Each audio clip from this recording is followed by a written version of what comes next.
Hey everybody, welcome to another episode of Cash That. This is your host, Joe Dellera, and this episode is once again brought to you by our good friends at Props.cash. Props.cash is the number one player prop betting tool in the market. You've got those green charts, those red charts. You can see the hit rate over the course of the season. And now that we are in the home stretch of the NBA season, there is so much more data that you can rely on, that you can use to make your bets. We still got another month and a half of the regular season. Then we have the playoffs. One of the nice things about Props.cash is that you can filter out regular season versus the playoffs. You can see how some of those differences are. You can see, you can see how useful of a tool it is and how players change, their minutes change, their rotations change, what their hit rate does in the playoffs versus the regular season.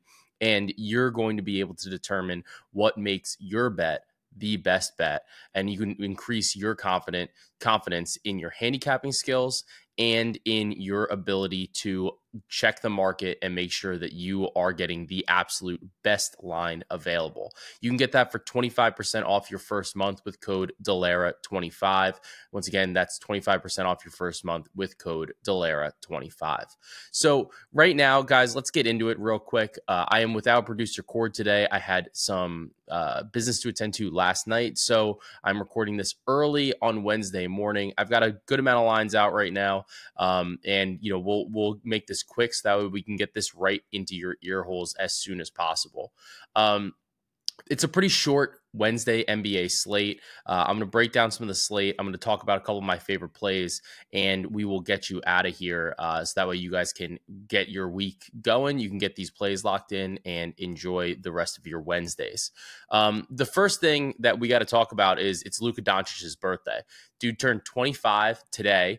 It's his birthday, so, players always kind of like to get up. Sometimes there's a little bit of narrative. It's obviously a back-to-back. They lost that on a brutal Max Strus, like half-court heave last night in Cleveland. Now they have to go to Toronto to take on the Raptors. In this game, I'm not normally a sides better. I do a little bit more with the player props, but I do like the Dallas Mavericks here. The Dallas Mavericks are 3-point road favorites. Part of why I like this is the Raptors, they've been hot lately. They've played, they're 3-1 over their past couple games.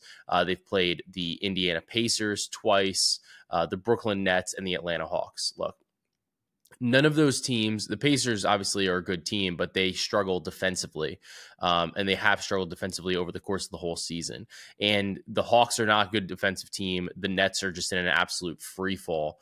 And I think it's important to remember that, like when we're looking at recent form, it's like, oh yeah, this team's been great over the past couple of games. Thinking like they beat the Pacers, they held them close. The Pacers were on a back-to-back. It was their second game in as many days, and Toronto kind of got an opportunity to catch them a little bit like while they were sleeping. And they played them tight the couple of days before. Atlanta, they've been dealing with a variety of different injuries. Brooklyn has just been terrible, just absolutely terrible this season, especially lately. Ever since that Bucks game where they just kind of tossed it, and they were just like, oh, we're just going to punt this game. We're not going to even try. They've just been brutal. So this is a spot where if you look at the recent form, you're like, oh yeah, Toronto, like good team. They're pretty good. But then if you look over the course of the past month, so like all of February, which is like a much more significant sample size than just the last 4 games or so, Toronto is bad. Toronto is they're third worst in point differential since the start of February, -7, 21st ranked offense at 114.1, 27th ranked defense at 121.1. So they've had some flashes lately, and I think that can kind of like dilute your brain. Like, it kind of gets into the market. It's like, oh yeah, the Raptors are kind of good lately. Terrible. They're not good. They're not good. This line is too short. They've had a little bit of success with Quickly, Barrett, and Barnes on the floor together this season, but Pirtle is listed as questionable for tonight's game. When Pirtle is off the floor, those lineups tank from plus 3.3 to minus 6.2 without Pirtle. So that's a pretty significant issue for them in this game against the Dallas Mavericks. Additionally, one of the spots that I do like, though, is I think I might be looking at Scotty Barnes over 7.5 rebounds. He's been hitting this pretty well lately. and I'm going to talk a little bit about projections and how I use them and like what I think about them in a bit. But this is a good spot. Dallas is one of the worst rebounding teams in the league. If Pirtle's out, that's only going to help him in terms of grabbing more rebounds. But additionally, when we have Barnes, his size is pretty significant. I'm not sure, maybe they'll throw him on Luka to a certain extent, which, is Barnes is a fine defender, but it's definitely going to be a spot where he's maybe getting backed into the paint a little bit more. He's going to have more opportunities to clean up a couple layups, that type of thing. So I do like Scotty Barnes to go over 7.5 rebounds tonight.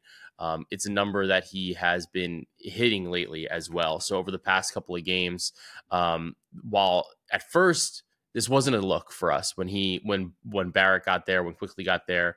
But over the last 5 games, he's hit this in 4 of his last 5. And over his last 10, he's hit this in 6 of his last 10. So over his last 7 games, he's hit this in 6 of them. The one miss was against Atlanta, but he's had double-digit board games against Indiana twice, Brooklyn, Cleveland, who is a good rebounding team, and against Houston. And he had 9 against the San Antonio Spurs. So Dallas always plays like a little bit undersized. Kelly Olynyk is not the greatest rebounder in the event that Pirtle is out. This line, you can get this at 7.5, minus 120. I think that's a pretty good buy right here. In regards to Dallas, it looks like they're going to be getting Dante Exum back, who is an excellent perimeter defender. We'll see how many minutes he plays, maybe like 15, maybe 20. He's been out for a bit with a knee injury. I would expect that to impact directly Emmanuel Quickly and RJ Barrett. It's unclear right now, like who maybe he would play, who he would maybe cover, or if it's just going to kind of be like maybe he's going to switch on to both of them. There's not going to be like glued to one of them, but it definitely is going to make their lives a little bit more difficult in this game. And I think that this kind of leans a little bit more towards Barnes. One of the players, though, obviously, like I mentioned, it's Luka Doncic's birthday. Luka has been transcendent this season. On the season, he's averaging 34.5 points, 9.6 assists, and 8.8 rebounds per game. I think that he is going to have a great game. His points line is 33.5. I really don't think he's going to have too much difficulty scoring on this Raptors defense. They are one of the worst defenses in the NBA, like I mentioned before. And considering the fact that Dallas has been one of the best teams in the league over the month of February, even though they just dropped this game to Cleveland, they're scoring 121.5 points per game with a plus 10.9 net rating. I think that Luka is going to ball out on his birthday. He has been incredible over the past month. The one piece of caution that I have is that he has not hit this points line that well when he has not had any rest. So this is a back-to-back game. On no rest, he has scored 30 points just twice this season. So I'm a little hesitant to play the points, even though I like the matchup. He, over the course of the season, he's 1-6 on it. He scored 29, 26, 25, 33, 28, and 35 in the most recent back-to-back spot that he had against Brooklyn earlier in the month. So he definitely can get there. The talent is obviously there, but I do feel like we're betting on his ceiling a little bit. He's hit the 33.5 point line in 52% of games this season. So he's hit this at an extremely solid clip over the past season, but in no rest scenarios, he's been worse. So like when you factor that in, that he was 1-7, you were looking at 25 out of 43 otherwise, compared to 1-7 on no rest. So I think it's a lean. I might, maybe I drop it down a little bit. Maybe we go to like a 30 or something like that. You can get the birthday narrative if you want. But even then, I think the line is a touch high. I'm not interested in playing an under, but it's just a little bit of caution there for Luka. The slate is like relatively thin, but one of the games that I'm most fascinated by is the Sacramento Kings versus the Denver Nuggets. When we look at this game, the Denver Nuggets are 7.5 point favorites. The line is kind of bopped around a little bit over the past, over the evening, overnight. When I look at this game, I think that there's like a slight edge on the Kings. just at the 7.5 or 8.5 mark, depending on where you can find it. But I will say that Denver has looked incredibly different since they got out of the break. I think KCP had a quote where he talked about how Jokic sent like the team a message, saying like, let's get ready. We got to we're preparing for the playoffs. Like, this is our opportunity to kind of get it, like, let's kick it in another gear and get it going. And I think that you can see that that's pretty evident in not only the way that they have played, but also the way that Jokic has looked. Jokic has looked absolutely dominant lately. And coming out of the break, they've destroyed some of these teams. Granted, these teams are not all good. They beat the Wizards 130-110. They beat the Trailblazers 127-112. And then they beat the Golden State Warriors 119-103. The Warriors game I thought was particularly interesting. Jokic had I think it was third consecutive triple-double. 32 points, 16 rebounds, 16 assists. Just an absolute monster, right? The big thing is that Jokic looks like he is really, really gunning for this right now. Like, he looks like he's trying. I don't even think it's not an MVP thing. That's not why he's doing this. I think that he, the thing that I found interesting, right? And when you look at the conversation going around the league, it's like, oh, like, Denver doesn't care. Like, they're the champs. Like, they're just like, whatever. Like, we'll just get into the playoffs. Like, we just want to be healthy, whatever. The thing that's been confusing to me when, like, listening to these narratives is like, okay, great. Like, let's say you think Denver's underperforming. They're kind of cruising. They're kind of coasting. And all these other teams like the Thunder, the Clippers, the Wolves, they're all gunning for like the 1 seed. When we look at the NBA standings in the Western Conference, Denver is 2 games out of the 1 seed. The Timberwolves and the Thunder are tied at 41-17. The Clippers are 37-19, 3 games back. So both Denver and the Clippers, though, are 2 games out in the loss column. The thing that I found interesting about the dialogue that Denver doesn't want the 1 seed, and they're just like cruising is, okay, like, so you're saying that everybody else is relatively like overperforming. Like, we think the Wolves, the Thunder, and the Clippers are overperforming, and Denver is underperforming up until this point in the season, and they are 2 games out. So if you want to try to make this actionable, looking at the Western Conference, there's a couple things that you could do. The Nuggets are plus 260 to be division champs. The other thing that we've got here, let's see, is there a 1 seed bet? I would love to look at a 1 seed bet. So while I'm looking for this, you can look at Denver as, I think, a little bit more of a threat to, continue to move up in the standings. So while they are, I don't know if they have, oh, here, we do have it. All right. If you want to bet Denver to be the 1 seed, which at this point is a division bet because the Clippers are really the only other team there. Denver has a 1-win or like a 1-loss advantage on them at this point. And instead of getting them to win the division at plus 260, you can get them to be the 1 seed in the Western Conference at plus 320.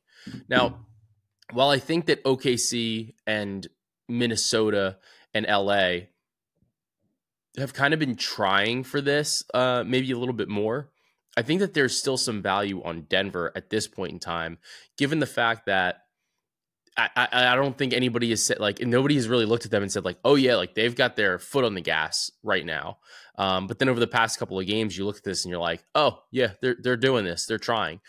Granted, I know that 2 of those games were against the Wizards and the Blazers, and then the Warriors, there's still a ton of question marks about, but it might be an opportunity to buy Denver stock a little bit here and say, like, all right, like, I don't see why they couldn't go to the 1 seed. They're only 2 games out in the loss column with a good amount of games left to go, and even some head-to-heads in there. So I think that it might be just an opportunity here just to get Denver in a spot where we've kind of looked at them and said, like, all right, well, like, I think they've underperformed relative to like maybe expectation on the season.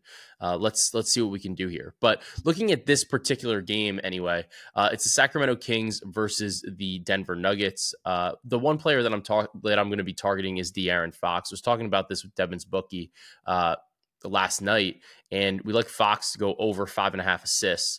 In 3 games against Denver this season, Fox has averaged 11.3 assists on 13.7 potentials. So the conversion rate has been exceptional, right? He's had 8, 10, and 16 assists. Either way, this 5.5 is too low. I know that he's on the report with a knee contusion, but I do think that what Denver can do from like a size perspective, and what Fox has done from a facilitating perspective, is going to give him a little bit of an edge here for assists. So when we're looking at De'Aaron Fox over the course of the entire season, we've seen his scoring kind of dip lately, and the assists have been good over the past couple of games. He's had 6, 5, 10, and 7 over his last 4 games, against Phoenix, Oklahoma City, Denver. He had 10 against on 2-9. So that was like right before the break. I'm sorry, I'm doing this on, I have the wrong filter. Over his last 5 games, he's got 6, 7, 9, 8, and 6. So that's 6 against Miami, 7 against the Clippers, 9 against the Spurs, 8 against Denver, 6 against Phoenix. Over the course of the entire season, he's averaging 5.6 assists per game, hit this in 51% of games. So it's more about his recent form. He's been able to dish a little bit better. And when we look at what his numbers are, like when he's had the, when he's been on the road, the number has dipped, but not necessarily against Denver. He still had an 8 assist game against Denver a couple weeks ago, back on February 14th. So the 5.5, if you can grab a plus money number, it was plus 120 when I bet it. I logged it in the Action app. I love that. I don't hate a ladder on De'Aaron Fox. You get double or 10 plus assists at like plus 950. I definitely think it's worth a sprinkle in this matchup where we've seen him like consistently go over this line against Denver. This season, he's got it in all 3 games. Even last season, he had a 13 assist game. So I do think that's a good spot. I have him probably closer to like 6.5, 7 assists in this game.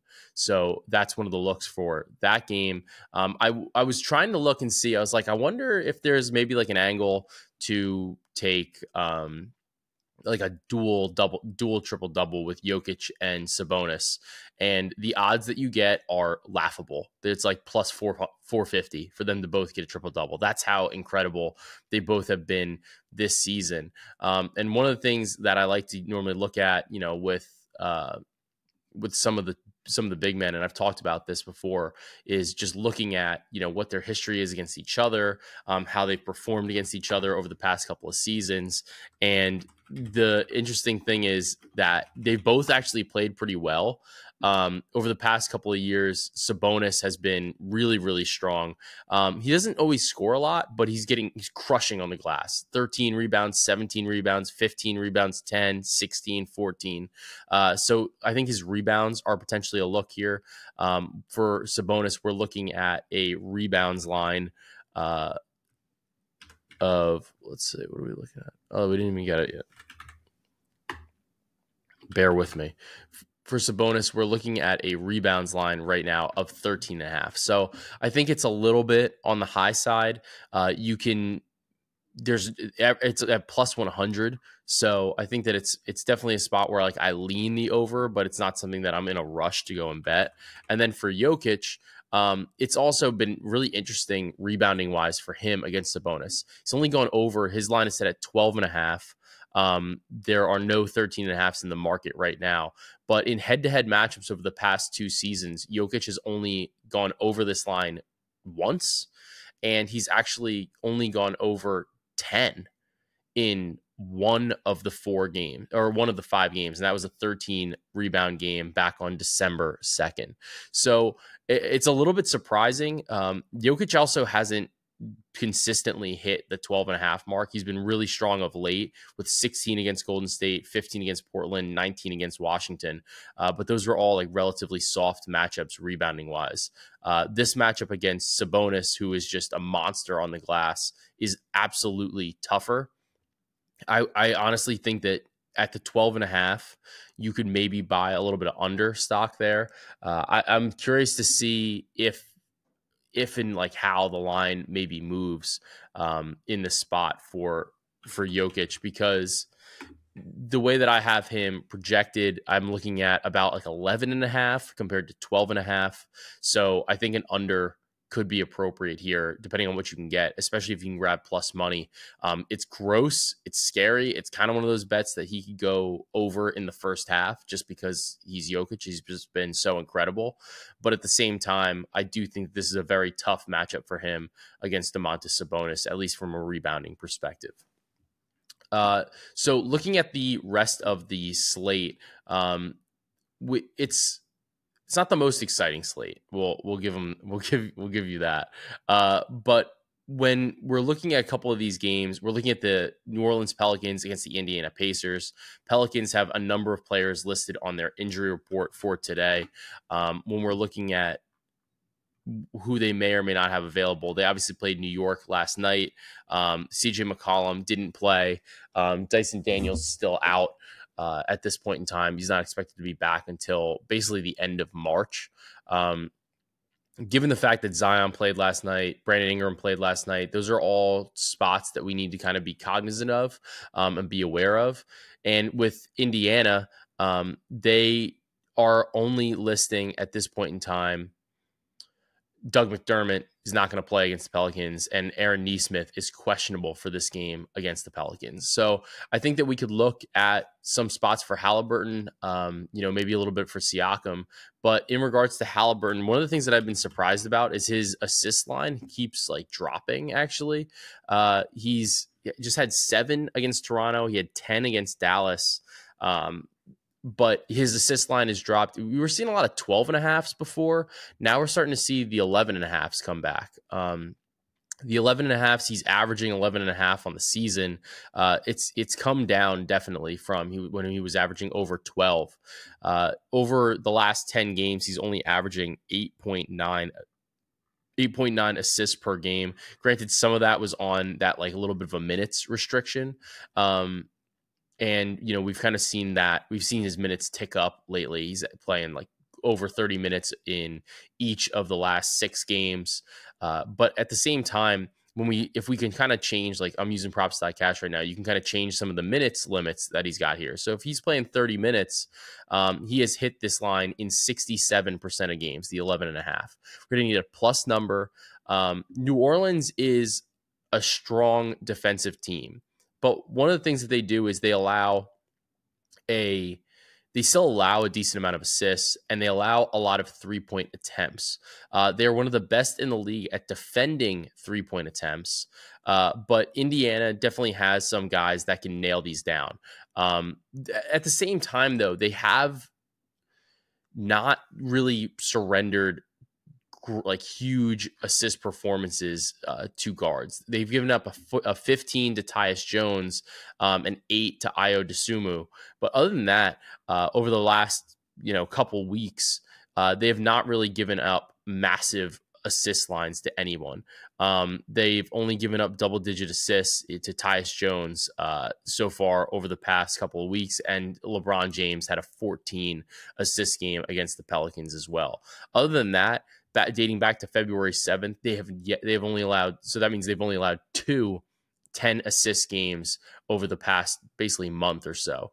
So even though it's a spot that I probably like, I think the line is good. It's definitely something to kind of monitor because I think his assists have been down a bit of late.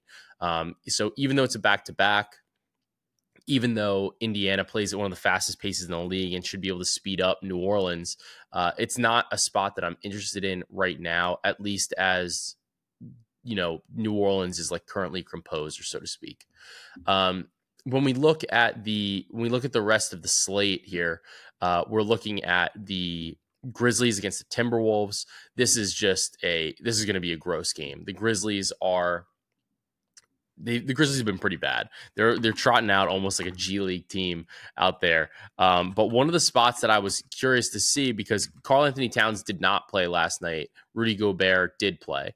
I'm curious to see if they flip flop for this game, because if they don't, or if Karl Anthony Towns sits again, it kind of could open up a little bit more opportunity for our guy Gobert.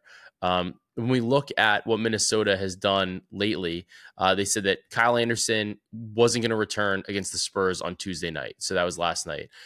He had some hamstring tightness. I'd be curious to see if he plays. Karl Anthony Towns did not play against San Antonio due to a personal matter. And Jalen Clark who just isn't really in the rotation anyway too much. He was out with an Achilles. He's going to be out for he's been out indefinitely. So it just doesn't, it's not really anything new.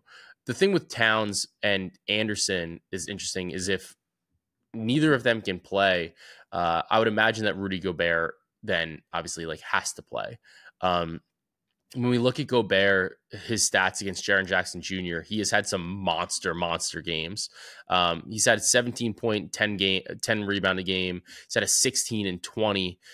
He's had a couple bad scoring games against Memphis, but a lot of that had to do, I think, with having Steven Adams around, and with that being a level of impact. So I do think that Gobert is a player that I'm going to be targeting in this game here. Gobert, his rebounds line right now is set at 13.5, which is sky high, but he's coming off of games of 17 and 19 against the Spurs and the Bucks. He had a 12 against Portland, and then he had a 15 against Portland also in the game before. Part of the thing here is when we look at it, you can filter out a couple things. And when you filter out that when Karl Anthony Towns is out this season, he's gone over in both games. He's had 17 rebounds. Both of them, though, were against the San Antonio Spurs. Last season, when Towns was out, he had 10 against Memphis and 13 against Memphis. So it's definitely a little bit precarious, but at the same time, I think this is a great spot for him. I'm projecting him to go over the 13.5 line. I think that given the fact that it was a personal issue for Towns, and the back-to-back, and maybe there's a chance that Karl Anthony Towns does not play. Even if he does play, I don't think I mind the look. And I think that I could live with having the 13.5. I will say, though, 13.5 is a very high number for a rebounding line. I think that we can wait. I don't think that there's a rush to bet this. I think that if Towns is ruled in, then, I think that maybe we get a 12.5. Maybe we get some plus money on the 13.5. But if Towns is out, then I can't really see this jumping too much more significantly to a 14.5 or something like that. The line would just be too high at that point in time. It would just be a little bit untenable to even list a line like that. So I do like Gobert to go over this line of the 13.5. Looking at the Cavaliers against the Bulls. Bulls have been playing a little bit better of late. Cleveland obviously had that thriller of a game last night. A little bit of an emotional letdown, but at the same time, I think that it is going to present itself as a good opportunity for them to take on the Chicago Bulls tonight.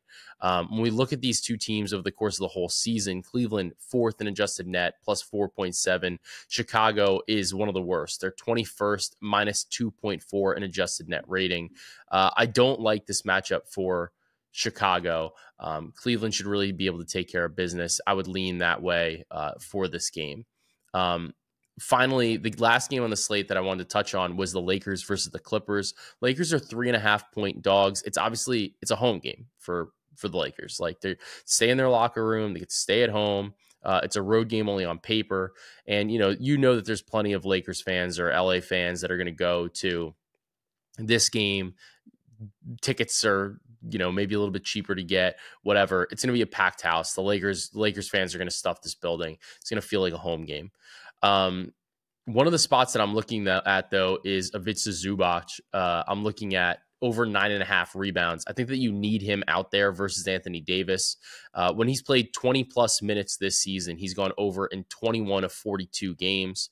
And this season, he's played 30 and 38 minutes against the Los Angeles Lakers. And that's an uptick compared to his 27.5 minutes average. In those two games, he had 9 and 19 rebounds. I think the 9.5 is a good look. I think if you want to get plus money, you can grab the double-double. He's gotten that at almost the same clip as the rebounds, and you can get that about like plus 125, plus 130. So you're getting compensated for the difference. I just think that this is a spot where I don't like Anthony Davis's rebounds. His line is pretty high. It was 12.5, 13.5. He really has not hit that against the Los Angeles Clippers. But at the same time, it's not a spot that I was looking to necessarily fade him in, given the importance of this game for the Lakers. It's like a relative home game. And I think the Lakers always seem to play the Clippers a little bit tough. And while Paul George is on the report, I will have to kind of keep an eye on whether or not he is or isn't going to play.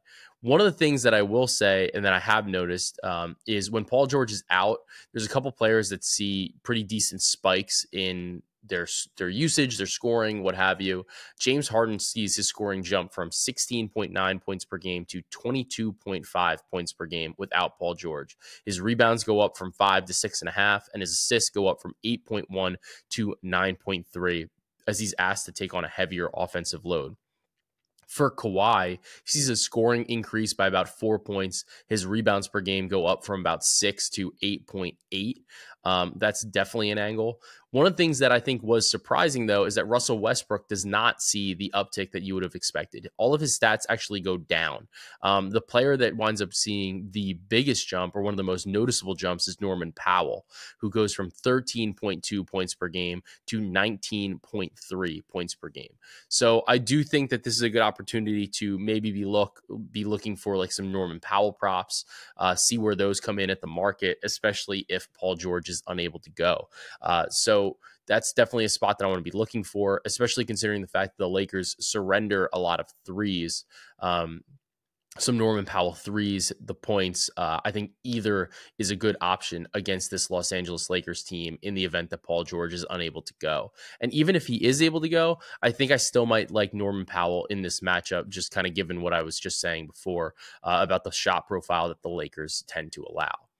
One quick thing before we get out of here, though, is I wanted to touch on Klay Thompson coming off the bench. He's been really, really solid for the Golden State Warriors since he's come off the bench. It's kind of opened up their lineups, opened up their rotations. But one of the bigger things is going to be actually Chris Paul is now returned. So I think having Chris Paul and Klay Thompson come off the bench is interesting.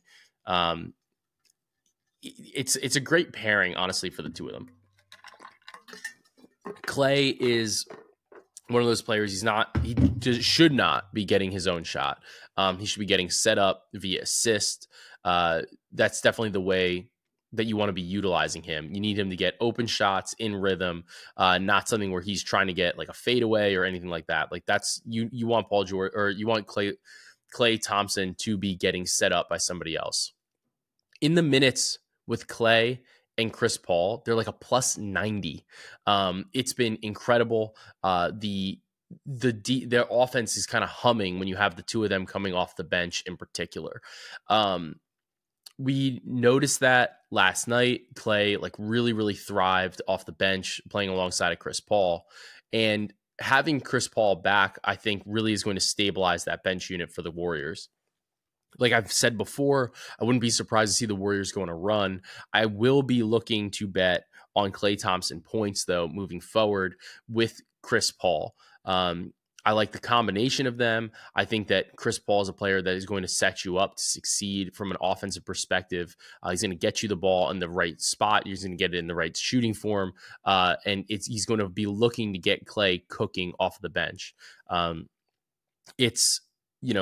think that is going to help Klay accept his role better as a bench player, as a bench scorer, as a microwave scorer against, some team's second units, and having two guys that have played at such an elite level be willing to come off the bench for team success at the same time, I think is going to make it a little bit easier for him to swallow as well.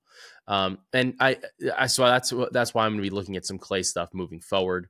One of the things that I did want to touch on is I've been trying to use some projections a little bit more in my like handicapping and in what I'm doing this season. So a lot of times, like when I do write-ups, like in just from a level of transparency, right? So a lot of times when I do write-ups, when I do like analysis, when I do the podcast, I'm looking at projections and I'm using a variety of different sources just to try to see like where they're at. Is my head there? Like whatever. So one of the things that I like to do is I like to always come into a slate with ideas of like what I want to play, like some of the angles that I like just off the bat. And then I like to see like, okay, like, cause I'll know, I'll say like, all right, well, I like the spot. I think it's a good matchup for X, Y, and Z reasons. Like if we're talking about assists, maybe it's like a pace up game, or it is a game that, it's a game against a team that allows a lot of assists, or it's a team that allows assists of like a particular type. Or, they allow like a lot of spot up shooting. So that means it's catch and shoot. You obviously need some assists on those types of shots. So I'll try to come into a slate, like looking at that, or I'll be looking at rebounds. I'll say like, all right, well, like how does this player perform against this player? Or how does this big do against this guy? And like, that's some of the capping that I like to do coming into the spot. Like I'll look at the spot. I'm looking at the matchup. I'm looking at some of the, what the offensive defensive ratings are, what some of the advanced metrics kind of point to, what are the potentials, whatever. I look at hit rate as well. I think it's important. I don't think that it's the most important thing. I think that it helps sometimes with like implied probability, especially on alts. Like when you're starting to see some of these like higher alt lines, and you're like, ooh, like that doesn't seem to be a fair number or a fair price for that. But one of the things that I have tried to do more recently is look at projections, and you can get those from like a variety of different places. Action has them, props.cash has them, Scores and Odds has them, Rhythm has them. There's so many different projection sites, right? I don't live and die by those. I like to try to think of them as like a guide, right? So if I have my cap and I like a play, and then I'm looking, I'm like, why is this projecting so like off of whatever I'm doing? Sometimes I'll use it as more of like I don't want to call it confirmation bias, but I'll definitely use it as like a guardrail. So if I'm thinking like the other night, for example, I wanted to bet on Vucevic under points plus rebounds because he had a bad matchup. Who was it against? I'm going to tell you. So he had a bad matchup against the Pelicans and Jonas Valanciunas. Like just not like a particularly good matchup for him historically. Every projection site that I looked at, his points plus rebounds was set at 29.5. Every projection site had him over. He wound up finishing with 22 and 13. So that's what, 35 PR. I wound up holding off. I didn't bet it. It was something that I was looking at, but I was like, I don't know. Like, I think maybe I'm missing something in my cap. And like, I was struggling to figure it out, but I was like, I'm so far off. Like, it's not, it was not a spot where I was like super comfortable with what my analysis was. So I think that like sometimes having like using projections is more of like a guardrail, one way or the other, I think is interesting. I think it's important. A lot of times the way the projections kind of work, because it's about like offensive rating, usage, minutes, pace. It's all algorithmic, right? It's not like you can manually adjust it to a degree, but you put in the inputs and you're going to get the output, right? You're going to get the projection. I think when you use projections, a lot of times, like you tend to fall in the, like the margins are thinner, right? So like your edges are thinner. So if you are a projection based bettor where you're building your own projections or like you're using a particular sites and like that's all you want to do, you really shouldn't be this. I like to flat bet. I think it's better for content wise to say like I'm flat betting for people to tail me betting flat. If you're not doing that, like if you're betting on projections, you're obviously betting on like a very heavy math based model, and you should be betting using like Kelly criterion, basically. Like you should be Kelly betting. You should be betting on edge, which is like essentially what that means is that the bigger the edge, the more you should be betting. And most of the times with projections, you're not going to see like huge discrepancies in what you're projecting versus what the line is. I think they're a little bit more narrow.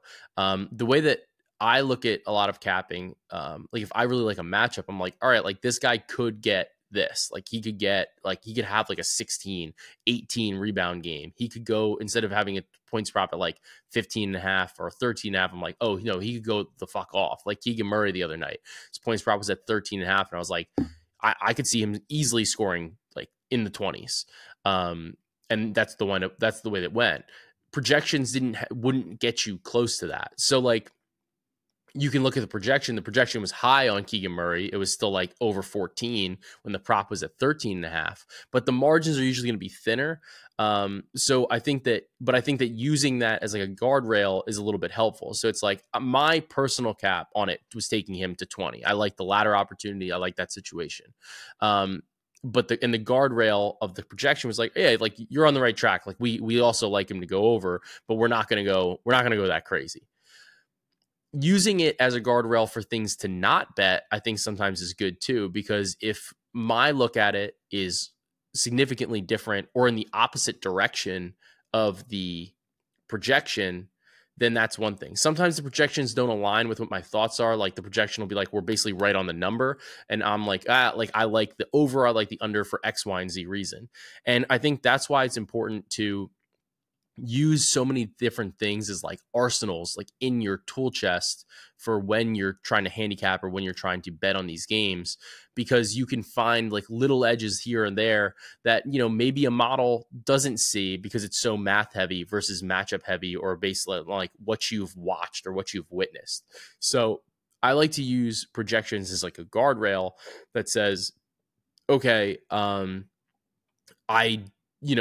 looking this way and the projection's under, but I was thinking over, then it's maybe a spot that I'm going to hold off on, because you really don't have to bet on everything. And I think that if you can kind of temper down a little bit of your volume in certain instances where it's like, you don't need to bet it to find out. You can not bet it and just watch the game and be like, was I right? Was I wrong? And then you can take that as a learning opportunity. You don't need to put a unit on a play because you're like, I think this is right, even though like I'm being told, or like there's certain signals that this isn't a good play. So I think that's one of the most important things that you can do as a bettor, is understanding which bets to sit out and which ones you should just learn from, because sometimes you'll see a fishy line. You're like, I don't understand this. Sometimes I do think it is worth it to buy into the market, because you're like, I don't think I'm going to get this number again. But then there's other times where you look at it and you're like, I don't know, I have to be missing something. And it's okay. Like, even if you missed out on that and it did cash, then it's like, okay, maybe like take that as an opportunity to like either trust yourself a little bit more, or see, it's like, was it a lucky play? Like, did something happen here variance wise? Or like, what exactly happened here? Or did it hit and it wasn't really aligned with why I was capping it that way? So those are all important things to look at, because understanding why you won or lost a play sometimes is more important than the actual result of what happened there. So that's some of my advice on how I use projections, how I use some of the tools, and how I use some of the modeling. But with that, I'm going to leave you with one quick recommendation. And that recommendation is to, make sure that like get some fresh air. The temperature's coming up a little bit.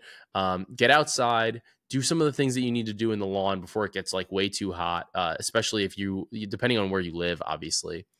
The other thing is, I've been turning my house gets hot sometimes. Like, I don't know if I think it just is like where it's situated, where the sun gets. but I've been turning my heat off during the day sometimes. And I've been turning it off just because it gets so hot in the house. So, if you're at work, maybe you don't need the heat on all day because it's going to be like in the 50s, or maybe in the 60s, and the sun is going to be on your house. It's going to be roasting when you come back home. Think about turning the thermostat off. Save a couple bucks on the gas, save a couple bucks on the heating, and call it a day. So that's my recommendation for today. Additionally, one of the things that I like I'm an eyeglass. I obviously wear my glasses. I like those eyeglass lens wipes, like little alcohol pads. I feel like I just always get to keep my glasses clean. I like to have them at work. There's nothing I hate more than like if I get something on my glasses, I go to wipe it off on like my shirt or something like that, or like the tie, and it just gets like smudgy. And like you can see that there's like that little bit of haze. It's like impossible to get off. So I definitely like those little alcohol prep pads. But with that, when you're prepping your glasses, turn the heat off in your house because you are just going to be absolutely cooking these books using props.cash. And you can get props.cash for 25% off your first month with code Dellera25. They have some of the projections that I was just talking about. They have their own projection model. They have how opponents are in each area, whether that's allowing points, rebounds, assists, 3-point attempts, 3-point percentage, turnovers. They have all of that within the tool to go along with those fancy hit rate charts that I think are so, so important for visualizing some of the data. You can see their head-to-head matchups. You can see players, how they've done over the last 5, 10, 15, 20, 30 games, regular season and the postseason. You can get all of that for 25% off your first month with code Dellera25 for props.cash. So with that, keep the heat up in the lab, turn it down in your house, and let's continue to cash that.